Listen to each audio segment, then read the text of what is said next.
420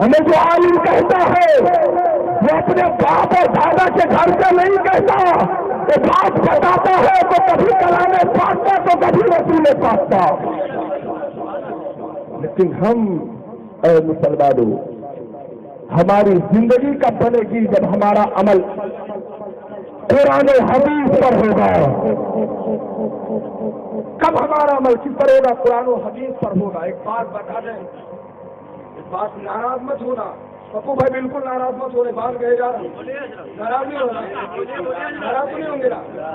آگے ماشاء اللہ بس تھوڑی دیر بیان ہوگی، اس کے بعد حضرت کی تقریر ہوگی، آپ لوگ سماعت کیجیے گا 2-2.5-3 گھنٹہ، کوئی مسئلہ نہیں۔ ایک مرتبہ درود پاک پڑھیے، صلی اللہ علیہ وسلم، صلاۃ و سلام علیک یا رسول اللہ صلی اللہ علیہ وسلم۔ ایک چیز بتائیں، یہ پروگرام ایک اصال ثواب کے لیے رکھا گیا ہے نا، یہ دو اچھا چیز میرے سمجھ میں نہیں آتا، جب ماں اور باپ زندہ رہتے ہیں تو ہمارے لیے کیا ضروری ہے؟ ہم ان کی خدمت کریں، ہے نا؟ ضروری نہیں ہے کہ صرف مرنے کے بعد قرآن خوانی کر کے فرصت لے لیں۔ اگر ماں زندہ ہے اس کی خدمت کرو، باپ زندہ ہے اس کی خدمت کرو، اگر جب وہ اس دنیا سے چلا جائے، اس دنیا سے کوچ کر جائے تو اس کے نام کے سارے ثواب کرو۔ وہ زندہ تھا، اگر آپ اس کی خدمت کرتے تو اللہ رب العزت اس کے خدمت کرنے کی عوض میں تجھے جنت عطا کر دیتا، ہے نا؟ ایسا تو میں نے دیکھا ہے، ماں باپ کی ہم نے کبھی خدمت نہیں کی، جب ان کا انتقال کا وقت ہوا تو اتنے بڑے بڑے آنسو گر رہے ہیں، بڑے بڑے آنسو۔ ارے میں نے جگہ دیکھا، ماں کا انتقال ہوا بیٹی کے گھر، بہویں رو رہی ہیں، آج میری ساس جا رہی ہیں۔ ماں کا انتقال بیٹی کے گھر، بہو اس کی خدمت نہیں کر سکتی، لیکن جب انتقال ہوا، اللہ اکبر، میں نے خود اپنی آنکھوں سے دیکھا، اتنے بڑے بڑے آنسو، اتنے بڑے بڑے آنسو، کیا بتائیں۔ تو ماں جب زندہ رہے اس کی خدمت کرو، باپ جب تمہارا زندہ رہے اس کی خدمت کرو۔ اے مسلمانوں، اگر ماں باپ کی خدمت کرو گے تو اللہ رب العزت تمہیں جنت عطا کرے گا، اللہ تعالیٰ تمہارے مراتب اور درجات کو بلند والا فرمائے گا۔ تم یہ سوچ لو، لیکن مرنے کے بعد ہم نے 40واں کر دیا، مرنے کے بعد ہم نے صرف قرآن خوانی کر دی، پورے ہندوستان کے لوگوں کو بلا کر کے ہم نے کھانا کھلا دیا۔ اے مسلمانوں، اس سے تمہیں فائدہ حاصل ہونے والا نہیں، اگر تمہیں فائدہ کب ملے گا؟ جب تم اپنے ماں باپ کی جو ہے اپنے ماں باپ کے ساتھ اچھا سلوک کرو گے تبھی تمہیں فائدہ ملنے والا ہے۔ اور ہمارے غوث پاک کی زندگی کو دیکھو، اگر ماں کہہ دے اے میرے بیٹے تمہارے اوپر کوئی بھی مصیبت آ جائے کبھی تم جھوٹ مت بولنا، ایسے غوث پاک کو چور پکڑ بھی لے اور آپ سے اگر کوئی بات پوچھے تو ہم سے غوث پاک جھوٹ نہ کہے۔ اے مسلمانوں، ہماری زندگی کس طرح ہے؟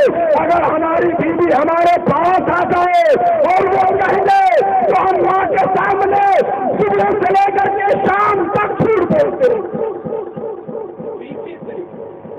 ہے نا؟ تو اللہ تعالیٰ نے ہمیں اور آپ کو پیدا کیا، کس لیے پیدا کیا؟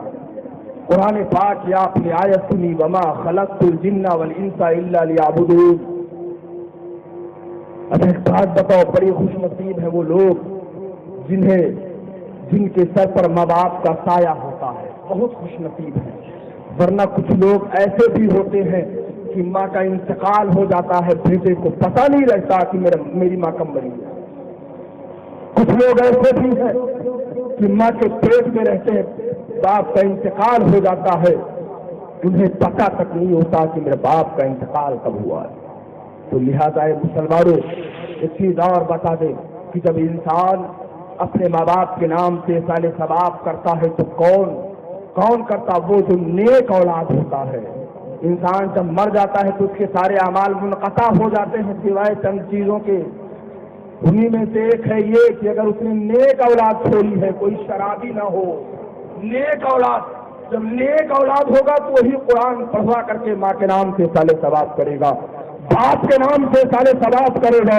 اگر وہ عیاش ہوگا، شرابی ہوگا، اسے فرصت نہیں ہوگی وہ نہ ماں کی قبر پر جائے گا، نہ باپ کے قبر پر جائے گا، نہ ماں کے نام سے سالے ثواب کرے گا، نہ باپ کے نام سے سالے ثواب کرے گا۔ لیکن جب بیٹا نیک ہوگا، اس کے ارادے اچھے ہوں گے، اگر اس نے اپنی زندگی کو اچھے ساتھوں میں ڈھالا ہوگا تبھی اپنے ماں باپ کی خدمت بھی کرے گا، اور وہ انتقال کر جائیں گے تو ان کے نام سے سالے ثواب بھی کرے گا۔ تو اللہ تعالیٰ نے ہمیں اور آپ کو اگر زندگی دی ہے تو ہم اپنی زندگیوں کو دلالیوں پر مت گزاریں۔ اور یہ کب ختم ہوگا؟ یہ کب ختم ہوگا؟ جب ہمارا عمل قرآن و حدیث پر ہوگا۔ صاحب ہم نہ بڑوں کا احترام جانتے، نہ چھوٹے سے محبت، نہ ان کی شفقت، نہ غریبوں کے حقوق، نہ پڑوسیوں کے حقوق، نہ یتیموں کے حقوق، نہ باپ کے حقوق۔ ہمیں کسی حقوق کے بارے میں پتہ نہیں۔ جب ہمیں کسی کے حقوق کے بارے میں پتہ نہیں تو ہمارا راستہ اچھا کیسے ہوگا؟ اور حقوق کے بارے میں ہمیں نالج کب ہوگا؟ جب ہمارا عمل قرآن و حدیث پر ہوگا۔ ورنہ مسلمانوں، جب ہمارا عمل قرآن و حدیث پر نہیں ہوگا تو ہم حقوق کیا، ہم کسی کے حقوق کو کیا پہچانیں گے؟ لہٰذا اے مسلمانوں، اگر ماں زندہ ہو تو اس کی خدمت کرو۔ ماں اس دنیا سے چلی گئی ہو، انتقال کر گئی ہو، تو اس کے قبر پر جا کر کے فاتحہ خوانی کرو، فاتحہ پڑھو، قرآن عظیم کی تلاوت کرو، قرآن شریف پڑھ کر کے سال ثواب کرو۔ اگر زیادہ نہیں پڑھ سکتے، کچھ لوگ ایسے بھی ہیں، سب کی بات نہیں کرتا، کچھ لوگ ایسے بھی ہیں جنہیں قل اللہ شریف الحمد شریف بھی یاد نہیں، تو کچھ نہیں کر سکتے تو صرف قبر پر جاؤ، بسم اللہ شریف پڑھ کر کے کہہ دو اے مولا میں نے جو پڑھا اس کا ثواب میرے والدین کو عطا فرما دے، جو میں نے تلاوت کی اس کا ثواب اے مولا تو میرے والدین کو عطا فرما دے۔ یہ سال ثواب ہو گیا، آپ کا کام مجھے چلے گئے، کچھ نہیں جانتے۔ لیکن حضرت ایسا ہوتا ہے کہ جب ماں باپ کا انتقال ہوتا 40ویں تک روز قبر کی زیارت ہوگی، اس کے بعد میں کبھی کبھی ہوگی، اس کے بعد میں عید بقرعید میں ہوگی، اس کے بعد میں جب جائیں گے سچائی بتاؤ اب تک کہاں دفن کریں گا بتائیں تھوڑا، میں نے خود دیکھا ہے، سچ کچھ نے خود نہیں معلوم، ایسے کہو ذرا بتاؤ نا والد صاحب کو کہاں مٹی دیا گیا، کہاں دفن کیا گیا، انہیں بتاؤ نا، قبر پہ جا کر کے فاتحہ پڑھ لیں گے۔ آ جائے مسلمانوں، بھولو بت، وقت ملے تو ماں کی قبروں پر جاؤ، باپ کی قبروں پر جاؤ، جو ہو سکے وہ پڑھ کر کے سال ثواب کر دو۔ ماں باپ کے نام سے غریبوں کو کھانا کھلاؤ، مدارسوں میں کچھ نہ کچھ دے دیا کرو، مسجدوں میں جب جاؤ تو کچھ نہ کچھ دے دیا کرو۔ اللہ تعالیٰ عید کے ذریعے، صدقات کے ذریعے تمہارے والدین کے مراتب اور درجات کو بلند بالا فرمائے گا۔ اللہ کے بارگاہ میں دعا ہے کہ اللہ تعالیٰ ہمیں اور آپ کو صراط المستقیم پر چلنے کی توفیق اور رفیق عطا فرمائے۔ توبہ استغفار، استغفر اللہ ربی من کل ذنب واتوب الیہ۔ السلام علیکم ورحمۃ اللہ۔ اور ویڈیوز دیکھنے کے لیے ہمارے چینل کو لائک کریں، کمنٹ کریں، شیئر کریں۔